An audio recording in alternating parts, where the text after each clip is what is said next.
अध्यात्म विश्व विज्ञान यूट्यूब चैनल पर अपने सभी प्रेमी पाठक मित्र आचार्य गुरुजन और अध्यात्म विज्ञान के जिज्ञासु मुमुक्षु और अनेक फिलॉसॉफी नीति शास्त्र इत्यादि प्रकार से अभ्यासरत मेरे विद्यार्थी मित्रों का इस अंक में हार्दिक स्वागत समादर करते हैं। मित्रों, अध्यात्म विश्व विज्ञान विश्वरूप परमात्मा का प्रत्यक्ष यथार्थ प्रायोगिक दर्शन कराने वाला यूट्यूब चैनल है। विश्वरूप परमात्मा का प्रत्यक्ष यथार्थ प्रायोगिक दर्शन केवल शब्दों में ही नहीं, क्योंकि इस चैनल की विशेषता ही है कि वेद उपनिषद गीता रामायण कुरान पुराण बाइबल अवेस्ता आदि विभिन्न धार्मिक ग्रंथों में नमूद किए हुए सभी मतों का समन्वय दिव्य दृष्टि के द्वारा होता है और वही दिव्य दृष्टि अध्यात्म विश्व विज्ञान यूट्यूब चैनल पर प्रत्यक्ष दी जाती है। मनुष्य को दिव्य चक्षु मिलते ही फिर उसे यही जगत विश्वरूप परमात्मा दिखने लगता है, यानी उसे बोध अनुभव होता है कि ये मुझसे अलग कुछ नहीं है, ये मेरा ही स्वरूप है और ये संपूर्ण विश्वरूप परमात्मा ही है। ये परमात्मा ही है जो सुबह से शाम तक हम सतत व्यवहार करते हैं, वही परमात्मा है। परमात्मा कहीं अन्य स्थान पर नहीं है और यही जो परमात्मा है, इसी के साथ कैसा व्यवहार करना चाहिए ये फिर उसके अनंतर सामने आने वाला ध्येय या लक्ष्य। तो इस तरह ये अध्यात्म विश्व विज्ञान यूट्यूब चैनल विश्व का एकमेव ऐसा चैनल है जो विश्वरूप परमात्मा का प्रत्यक्ष यथार्थ दर्शन प्रायोगिक पद्धति से कराता है। तो क्या विश्वरूप परमात्मा का दर्शन अन्य ग्रंथों में नहीं दिया गया है, नहीं किया गया है?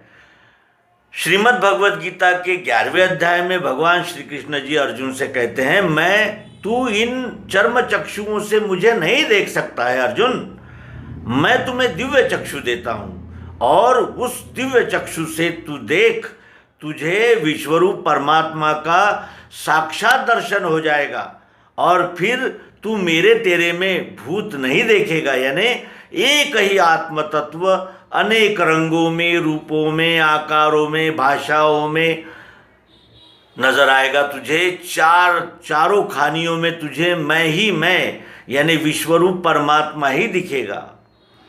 इस प्रकार से 11वें अध्याय में जागृति दी है। आइए उस मैं के विषय में इस अंक में हम जानकारी प्राप्त करें जो श्रीमद् भगवद गीता में भगवान श्री कृष्ण जी कह रहे हैं। कहते हैं, यान्ति देवव्रता देवान् पितॄन्यान्ति पितृव्रता भूतानि यान्ति भूतेजा यान्ति मध्याजिनोऽपि माम् पत्रं पुष्पं फलं तोयं यो मे भक्त्या प्रयच्छति तदहं भक्त्युपरहत्मश्नामि प्रयतात्मनः यत् करोषि यदश्नासि यज्जुहोषि ददासि यत् पश्यसि कौन्तेय तत्कुरुष्व मदर्पणम्।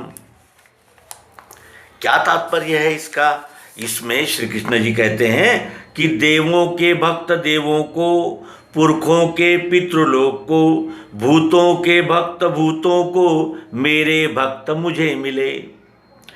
पत्ते फूल फल तोय चढ़ावे भक्ति से मुझे, लेता हूँ शुचिवान का मैं भक्ति का उपहार सो। तू जो कौन्तेय करता है यज्ञ दान तप क्रिया, खान पानादि वो सारा मुझको अर्पण करो। मेरे भक्त मुझे प्राप्त होते हैं और मुझे पत्ते फल फूल तोय जो चढ़ा लेते हैं, वैसे शुचिवान का मैं भक्ति का उपहार स्वीकार करता हूँ। अब इस मैं का जिसके विषय में भगवान श्री कृष्ण जी कह रहे हैं ये मैं क्या है, क्योंकि यहाँ तो कहा कि पत्ते पुष्प फल तोय पानी मुझे चढ़ाओ, तो मैं कौन है, इसके विषय में 15वें अध्याय में भगवान श्री कृष्ण जी कहते हैं कि द्वामिमो पुरुषो लोके क्षरश्चाक्षर एव च क्षरः सर्वाणि भूतानि कुटस्थोऽक्षर उच्यते उत्तमः पुरुषस्त्वन्यः परमात्मेत्युदाहृतः यो लोकत्रयमाविश्य बिभर्त्य वै ईश्वरः यस्मात् क्षरं तितोऽहं क्षरादपि चोत्तमः अतोऽस्मि लोके वेदे च प्रथितः पुरुषोत्तमः। विश्व में ये पुरुष दो है क्षर अक्षर नाम से, क्षर कहा सब भूतों को, कूटस्थ अक्षर को कहा। पुरुषोत्तम है न्यारा उसको परमात्मा कहें, जो तीनों लोक में घुस के राखे अव्यय ईश वो। जब मैं हूँ परे क्षर के उत्तम अक्षर से भी हूँ, इससे वेद शास्त्रों में पुरुषोत्तम है कहा। जब मैं हूँ परे अक्षर के उत्तम अक्षर से भी हूँ, इससे वेद शास्त्रों में पुरुषोत्तम है कहा। मुझ विश्वरूप परमात्मा को पुरुषोत्तम कहा जाता है। तो पुरुषोत्तम तो यानी तीसरी यानी ऊंची श्रेणी का शब्द है। पुरुषोत्तम तो फिर कुछ कनिष्ठ भी होना चाहिए, कुछ मध्यम भी होना चाहिए, क्योंकि उत्तम पुरुष तो कनिष्ठ पुरुष क्या है, तो क्षर ये कनिष्ठ पुरुष है, अक्षर ये मध्यम पुरुष है, और पुरुषोत्तम ये यानी जिसे कहते हैं वस्तु का निर्देशन हो गया। तो यहाँ अगर देखें कि वस्तु यानी जब मैं हूँ परे अक्षर के उत्तम अक्षर से भी हूँ, यानी अक्षर से भी उत्तम हूँ, अक्षर से भी उत्तम हूँ, मैं पुरुषोत्तम हूँ। इसका अर्थ क्या है? इसका अर्थ यह है कि पुरुषोत्तम परमात्मा के ही क्षर और अक्षर ये दो विभाग है।